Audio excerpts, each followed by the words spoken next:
regular channel viewers may already be aware, I spend most of my days at the wheel of a truck. That's how I earn my living, but I've not really done much sort of truck content on the channel as yet. So I've come to this classic car show tonight, and Richard's brought along this old Sedan Atkinson. I've always been into Atkinson lorries. I first initially got into lorries to tow my vintage tractors around. And I've always had a love affair really with Atkinson lorries. Yeah. So, yeah, and I just fancied something a little bit different. So a friend of mine in Australia, through Flickr, I don't know if you've been on Flickr, right. That's a photo sharing group.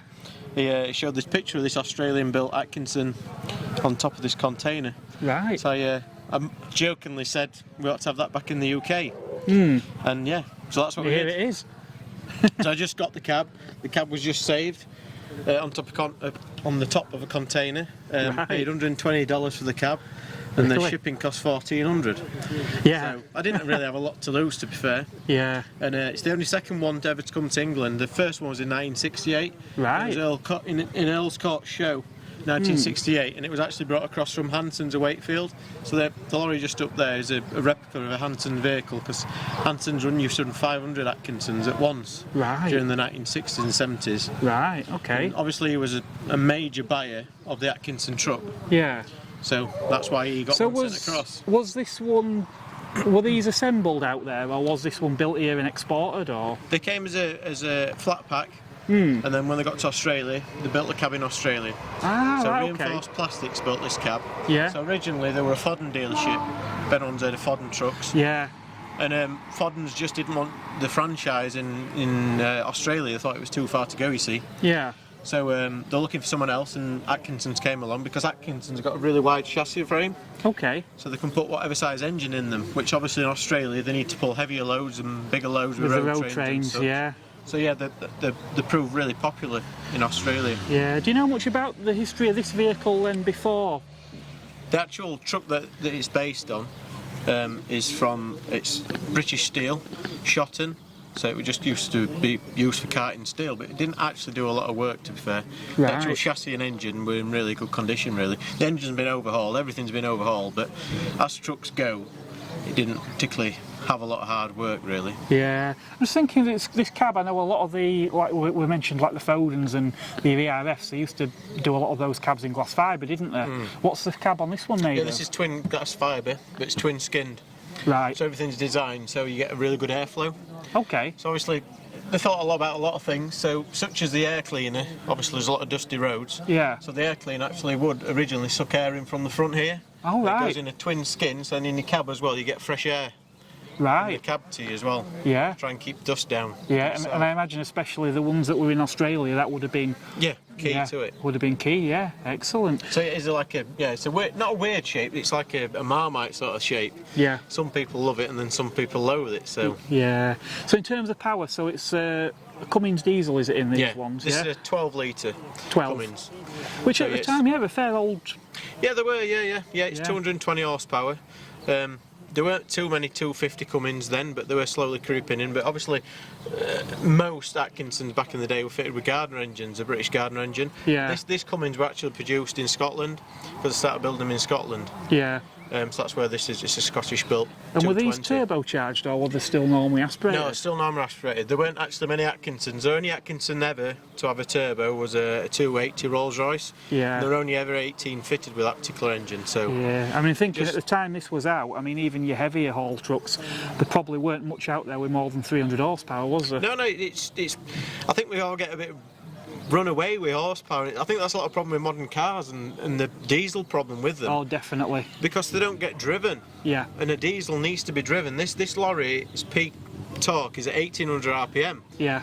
So 1800. It's actually quite high compared to the trucks we have now. Yeah, exactly. Like modern trucks now, like 1500, aren't they? 12 to 1500. 1200 RPM in some, yeah. Yeah, so everything was so different, you see. Yeah. And that's the thing, like I say, with modern cars, you need to rev them a bit, really, which you can't, because they're just too powerful. In reality, really. though, you don't need 400 or 500 horsepower in your hatchback, do you? Well, you don't, but it's you know, fun, if you're not towing anything with it. Yeah. But like I say, back in the day, you know, if you had in region of 300 horsepower in your truck, that were a pretty powerful. Oh, definitely, yeah. Pretty powerful truck, weren't it? Yeah, because I mean, most Atkinsons of the period were fitted with 180 Gardner, whereas these are 220. Yeah. So it's actually 205 horsepower, but It's more to do with the gearing because the gears, you had more gears on these. This has got a 10-speed gearbox, whereas that one over there just got a 6-speed. Yeah. So you got more variation with it. Having a constant mesh gearbox, you have to time the gears. Yeah. So you lose momentum if you have less gears, you see, because you've got less ratios to change gear. Of course, yeah. What, obviously, so we've got 10 in here. Is it, what are we talking, a 5/5? 5/5, yeah. Yeah. Yeah. And there's no split then, is there? Is it just a range change? It's just a range change. Just a range change. And does that work off engine torque? Where No, it's just when it goes into neutral, it allows the clutch to slide across when you're in neutral. Right. Is it a crash box or is it? It's what you call a constant mesh box. Yeah. So it does crash gears if you don't time them. Yeah. But yeah, it's constant mesh, so the gears are always going round. Yeah. So you're just moving a little dog clutch cross that then engages in the gear. So obviously, people call them crash boxes, but they're not actually. Crash boxes were on pre-war sort of things. Obviously, I passed my test at a time where we were still using manual trucks. The vast majority of trucks now are all automatic, and I learned on like 4/4s, then went on to a 3/3 with a range change and a splitter, but I never drove an Eaton twin, for example. So obviously, these are sort of skills that a lot of new drivers now, it's just becoming a lost art, isn't it? It is, and to be fair on younger drivers, everyone's oh, you can't drive that, you'll never drive that. I think they're a bit harsh on people. It's because they don't have to drive it. Yeah. And as much as I love driving this, and I do love driving it, it's why I have it. It's because I love driving it. Yeah. You can't be thinking about what gear you're in anymore when you're driving a truck. You've got to think about that pedestrian there, that cyclist. There's so much else to think about in a modern vehicle than just driving the vehicle. I mean, you have to physically drive this vehicle. It's an interesting point you make, actually, just all on sort of visibility.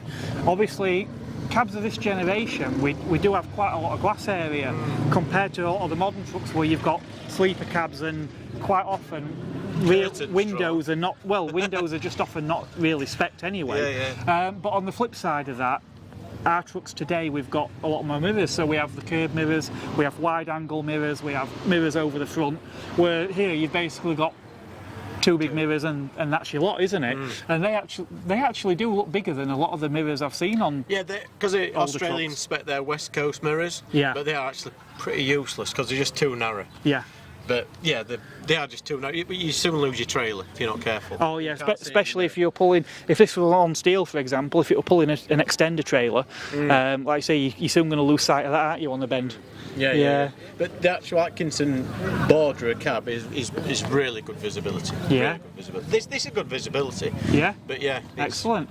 Yeah. Well, I think I'll have to check that out for myself and see what I like. Excellent, thank you very much. Yeah, no problem. Climbing in this cab is a very different experience to what it is with a modern cab. So a modern cab, obviously, we tend to have steps in front of the first axle, and ingress is quite easy. Here, obviously, we've got a couple of sort of little steps off to the back, and we've got these wheel nut covers, which have actually got an old tread on there to make it easier if you do need to climb in and out that way. Once up in the cab, well, yeah, again, very different to what I'm accustomed to today. I've just pulled this door. So, yep, these lovely drop-down windows, but no winders. We just pull that up as is. Oh yeah, see with these mirrors, they are actually do look quite small compared to what we're accustomed to, and my vision is sort of partially obscured here by this as well, which is sort of right in my eye line of the mirror. Right, so steering wheel, big massive steering wheel, obviously very sort of laid flat. Again, a modern truck, the wheel would be angled a bit more car-like, shall we say. But the real thing that surprised me is how offset this wheel is. Now the steering column, believe it or not, is actually in line with my left knee. Yep, that's right, all the way over there. The clutch pedal, I actually have to take my foot clean off the floor and bring it right up under the steering wheel here just to be able to press that down. Obviously brake and accelerator where you would expect, floor hinged, and they're set way over there to the right. Now in terms of instruments, again, nothing directly in front of us here other than some switchgear. We've got quite a lot of auxiliary gauges scattered about, but your main instruments here, your rev counter reading up to 2,500 RPM with a red line at just over 2,000, and our 80 mile per hour speedometer. the centre of this dash here does angle towards the driver, which is quite common in a modern truck, probably less so in some of these older vehicles. But yeah, strange actually, all this dash is one big piece of glass fibre. Even where it drops down to the back of the windscreen here, it's just sort of one big glass fibre tub. So yeah, quite unusual when you're used to seeing modern vehicles with you know, a separate dash integrated. Even this behind me here, again, it's just one big glass fibre panel. You can't see any seams anywhere around the cab. It is a little bit echoey in here. We have got some sort of felt up here at the top of the cab, and obviously some of this sort of diamond plate matting as well. I don't know if this would have been sort of original at the time or if these have been added in at a later date. Gear lever actually falls quite easily to hand right next to me at the side of me here, full of road ranges. So we've got a high and low split on the top of here, and then obviously you would operate in your conventional H pattern. Obviously no sleeper cab in here, so you certainly wouldn't be wanting to do any nights out in this, and you've got quite a big hump in the middle as well, so really wouldn't be comfortable to lay across there. You would probably be having to put into digs if you was on the longer haul routes in one of these. Now this car beside me here, I keep hovering around coming back to, hoping to catch the owner. As of yet I haven't, so if you're watching this and this is your car and you'd like it featured in more detail, please do let me know. Now I don't know a great deal about them. To the best of my knowledge, this is a Bonder keep, and to what I understand, I think they were quite heavily based upon Triumph, so I think they used some Triumph engines and possibly in some versions a Triumph chassis, but again, I could be completely wrong about that. But it certainly is a stunning looking little car. Looks great in this colour as well. But yeah, like I say, if you do own this car, or even if you've got one like it and you fancy having a bit of a chat on camera about, you know, do let me know in the comments.